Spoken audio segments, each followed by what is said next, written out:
Pastor Dennis Warugaba gwe nkuleetedde ku makya g'olunaku olwaleero mugamba mutabadde katubazimuka mu katundu lw'obulamu bw'atuwadde abalwadde tubasaasideko nnyo n'alina kyatuuseeko we say congratulations era twebaze ne Mukama Katonda olw'ekyo ky'otuuseeko kati nga mbagambye Pastor Dennis Warugaba gwendeese ono naze okutunyumiza ku mboozi ye ennungi wakati we ne Pastor Mugerwa nga yemumanyi nti ono yalina obusungu ekintu kye tusinga okumanya ku Pastor Dennis Warugaba Mukama Katonda kyamukozeemu omulimu bwe busungu era Pastor Dennis yalina obusungu byonna bi stories enzembi bawa bannange kati ono nako lwaleero azotunyumiza ku Pastor Tom engeri gye yatambulanga naye ng'atambula naye mu nkungaana ennene nga buli wamu bagenda naye nga Pastor Tom tawa kukakisa Pastor Dennis mukisa gwa kuweereza era nga Pastor Dennis wono gwe mulaba akoma ebyo byakutambula butambuzi na Pastor Tom oba bagenda wa jangu tugende oba bagenda wa jangu mperekere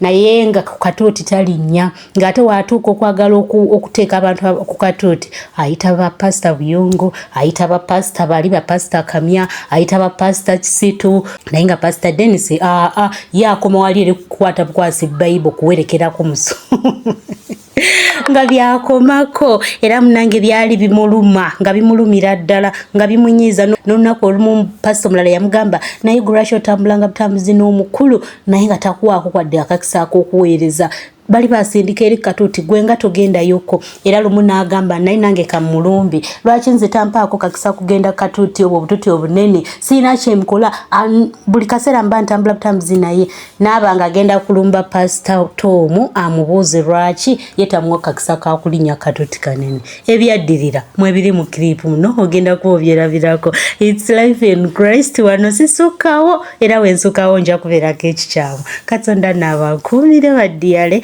awanjagalire bye okyakijukira mukyala wange ate tuba tugenda niwabaawo omulala era yakusindika miliyoni meka 7 7 nga mukyala Tomuze yali awadde omukyala wange nga tezimalayo emmotoka mukyala wange gye yali ayagala genda mu bondi aguleyo akapya tuba tugenda mu bondi nituyitako ofisi y'omuntu n'amuwa miliyoni 7 era netugenda mu bondi nakawa abali bamugamba abalala babawadde gwe tubakuwadde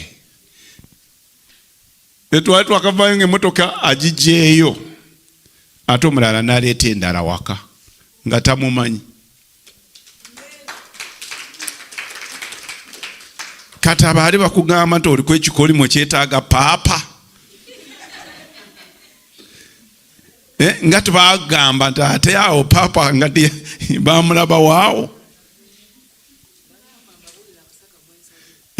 ulira abaali bagamba taliko ekikolimo Pastor Tom takisobola kyalema balala bonna bamwerabira nti agenda balage akasaka kabadde asabiramu Yesu Kristo yebaziwe abantu basobola okukyankalanya abantu basobola okumalamu amaanyi Yesu Kristo yebaziwe olunaku lumu omanyi bwe tuba tuweereza buli muntu alina sizoni ye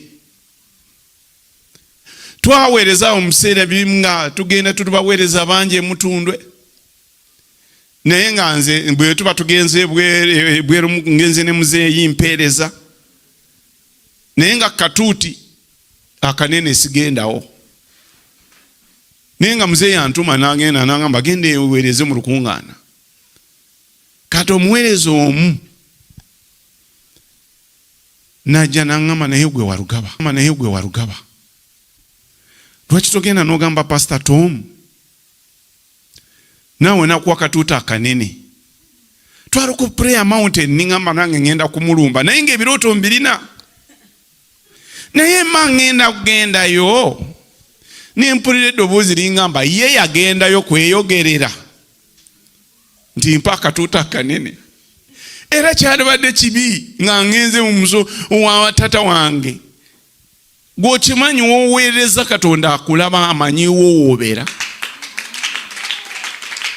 Musumba Tom atera kutukisomesa n'agamba mwana wange bw'oba okyali asa tuweefuula pastor kubanga neyo mu asharingi gy'oli Katonda akumanyi ate gyagabira n'empeerayo atera kwogera n'agamba mwana wange toweeyisaawo Nuweteeka mbasumba nga toli musumba. Aleluya. Kati mba ngenda kumulumba awo nimugamba nange njagala katuuta akanene. Omutima nungamba oli yakusindise. Tiyasooka kugendayo. Yamugamba. Nstopinga. Nga tuba tugenda meeting. Nga Pastor Tom atera gamba njagala abasumba. Batuyita abasumba ffenna. Nga gamba njagala abasumba abayimira ku butuuti. Nga twali abasumba nga basatu nga mpulira kinduma naye nga muzee anjagala nintambula naye nituweereza nansindika. Ngamba naye omulala naye najja nangamba genda ow'amaaza omugambe kubanga oluddewo. Yesu Kristo yeebazibwe. Oba muntegeera? Bw'oba olina ekigambo kirindirire kirina tayimu yakyo. Naye ng'ebirooto mbirina nga ndi mu saaviisi enene. Nga n'okuweereza ntambula ne muzeeyi ne tuweereza nagamba genda osookewo. Eyo yokka opportunity y'okuweereza naye nga naye y'amaanyi ku balala. Oba muntegeera? Naye nimpulira nange wetwagendanga meeting nagamba bwana Warugaba njagala abasumba abayimirira katuuti. Kubanga ayina counseling gy'abawa nze gye nali seetaaga. Oba muntegeera? Kiringa okuyita abayimbi ate gwe toli muyimbi n'ogamba nina ekirooto ngenda kuyimba. Linda osooka oyimbe.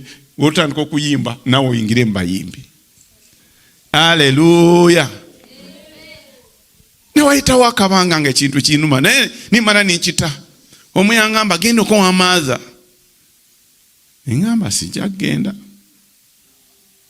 Naye olunaku lumu ninga ebirooto mbiina mpate service enene ngenze mbapya. Ne time yatuuka nga sigenzeeyo ng'ate Mukama amaze kundaga. Olwo nindoota ekirooto nga ndaba Mukama amusumba Tom aŋŋambye ntandika okubuulira mu evening glory. Era wayitawo ennaku ntono waliwo omukwano gwange musumba Ivan nankubira naŋŋamba naloose ekirooto nga Pastor Tom akuwadde okubuulira mu evening glory ennaku 3 mu wiiki. Katonda n'akusasulira amabanja n'akuwa ebintu byonna bye wali tosuubirangako. Nayina Pastor Buyongo, nayina musumba Letinarongo ne musumba Kamya. Ne baŋŋamba tusabe Mukama kituukirize. Ne bansabira. Era wayitawo ennaku ntono muzeeyi nampita. Njagala okulaba nti ekigambo tukigenda kufa okuggyako bw'ova mu position yo. Nangamba mbadde nsaba otandike kuweereza mu evening glory Monday n'olwokusatu n'olwokutaano. Ningenda ninoonya amafuta. Amazima njagala kubuulira evening glory zange n'abasumba baziyingiranga nekiddayo nekikwata. N'aba working class nga bajja waliwo omukazi yavuganga nagamba njagala kuyingira mu Katonda nanteeka kwekisa mwawo wenyimiridde. Aleluya. Ninga muzeeyi taliiwo. Ninga ekibiina ndinga ali mu service ya Monday emisana. Aleluya. Time neetuuka naawo ninvaawo. Muzeeyi nagamba tandika kuweereza wano. Njagala bwe kuba Mukama nga ekigambo kigamba lindirira. Bwe kiba gumiikiriza. Gamba yi Mukama bwe kuba kisa nkyetaaga ekyokulindirira, ekyokugumiikiriza, n'ekyokusituka okukola bye nnyina okukola. Ekigambo kya Katonda omubisitaani tagenda kukinzibako. Ngenda kuwangula ku lw'ekigambo kya Katonda. Kubanga Bayibuli egambye ekigambo kya Katonda kikozi, ekigambo kya Katonda amaanyi, ekigambo kya Katonda kisumulula, ekigambo kya Katonda kikola ebyamagero, ekigambo kya Katonda kiwonya obwavu n'ebizibu. Aleluya. Yesu Kristo yebazibwe. Kati mbadde mbalaga nti ekigambo kijja kitambula mpola mpola n'ekimala nekikola ki? Nekituukirira. Olwaleero nalaba nga ye yennyini yayogera ng'akituukiriza. Aleluya. Bw'aba Mukama agamba lindirira, lindirira. Mulimu abantu nga muli mu sizoni y'ogumiikiriza. Awo woole ogenda kuyitawo. Bw'aba Mukama agamba si kitiibwa mu musumba wo oba akukulira, kyekuume, kyekigambo kigenda kuyisaawo. Yesu Kristo yebazibwe. Aleluya. Waliwo ebiseera nga ndumba muzeeyi njagala onkolere kino ne twereega. Naye olunaku lumu neebuulira ne ngamba taata, ono ye taata wange eyanzaala, yankuziza, nteekwa kumusaamu ekitiibwa. Olunaku lwe nakyekyusizaamu era nze muzeeyi wagamba kino kireke, ne bwe bwa nkyagala kisitopingirawo kubanga oli taata.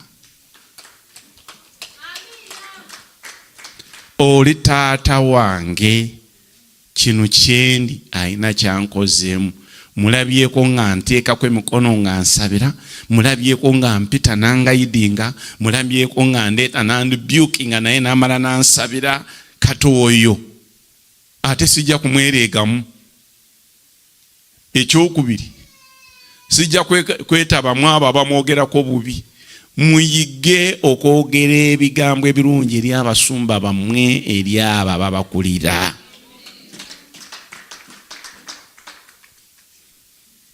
Kubanga tubanoonyamu omukisa. Aleluya. Gamba yi Mukama mpe ekisa, nseemu ekitiibwa abasumba bange n'abo abatutwala n'abakadde baffe, tusobole okulaba omukisa mu maaso gaabwe. Musumba Esther, tukusanyukidde era tukwagala nnyo. Aleluya. Manyi ekigambo tekivunda. Twali twakalokoka nga twakamulaba, Mukama n'angamba oyo agenda kuba musumba, agenda kukola ekkanisa, n'akikaana. Tuwayiseewo emyaka nga mbufumbo tumaze emyaka meka? Nzi bulijjo nga ndowooza tulumu abiri. Tubulayo emyezi mitono. Naye ekigambo njagala owulire wama musumba Esther. Tekyali bwe tuba nga tugenda mu myaka abiri kale, ndowooza ekigambo kyajja nga tumaze emyaka nga 19. Amini awayise emyaka 19. Nga Mukama angamba oyo agenda kubeera musumba, agenda kutandika ekkanisa. Naye nga takola ki? Naye olwaleero lubuto agenda kuluzaala. Era njagala kwogera gy'oli, teri muzimu, teri mbeera egenda kuziiza olubuto lwo. N'ebyobadde oyitamu byonna bibadde bikuteekateeka olw'ekyo ky'ogenda okuzaala. Ebimu bibadde challenge oli, ebimu obadde olina ebibuuzo nga tolina ansa, ebimu ng'osaba ndobitegeera, naye lubadde lubuto olwo lw'ogenda okuzaala. Era gwe training yo ogikoledde ebweru, wakati ng'oyingidde ojja kulaba obulungi bwa Mukama n'ekisa kya Katonda mu linnya lya Yesu Kristo Omwana wa Katonda omulamu. Amiina. Katonda alabirira ekigambo. Gwe sigala weekuuma ekigambo. Aleluya. Weekuuma ekigambo. Sigala mu kigambo. Noonya engeri y'ekigambo ekinaasobola okukigolokosa. Sitaani alimu okukikubbako. Aleluya. Yesu Kristo yebasibwe. Katulabe James chapter 1 verse 22 to 25. Tuli mu Yakobo chapter 1 verse 22. Yakobo essiro sooka n'onyolwa 22. Naye mubeerenga abakozi ba kigambo, so si bawulizi buwulizi, nga mwerimbalimba. Kubanga omuntu yenna bw'aba omuwulizi w'ekigambo so nga si mukozi, oyo afaanana ng'omuntu eyalaba amaaso ag'obuzaaliranwa bwe mu ndabirwamu. Gamba Mukama tugenda kuba abakozi b'ekigambo, tutugenda kuba abawulizi ba kigambo. Aleluya. Ate abamu mpulira waliwo omuntu omu sizoni yo ey'okutuukiriza ekigambo etuuse, naye Katonda akwamba Sitaani akutaddeko omwoyo w'okutya. Omwoyo w'okutya, omwoyo w'okutya asobola okulemesa sizoni yo n'ekuyitako. Yesu Kristo yeebazibwe. Yesu Kristo yeebazibwe. Olunaku lumu bampita mu konferensi ya Risaidi z'Emunyonyo. Ngenda okusanga abasajja bavudde Bungereza, abaana abaweereza ababamira ku mumanya bagenda balina omuliro basomesa bapuliikinga n'owulira kati nange bwe natuukawo nali ndowooza bagenda okufuluma, mbuulire nga tebaliiwo. Agenda okulaba banyaniriza nga gye bali. Manya ababuulira ne balina obutawulo ne batuuyana n'owulira ng'ekigambo ate nga nawe ningamba ate Katonda nze naabuulira njiri ki eno nenyingira awo nintya ninoonya eno ninga siina kigambo kisiikuula abantu kuva mu butebe, ninga nyina ekigambo kisiikuula ekikolera munda mu bantu abatudde mu butebe.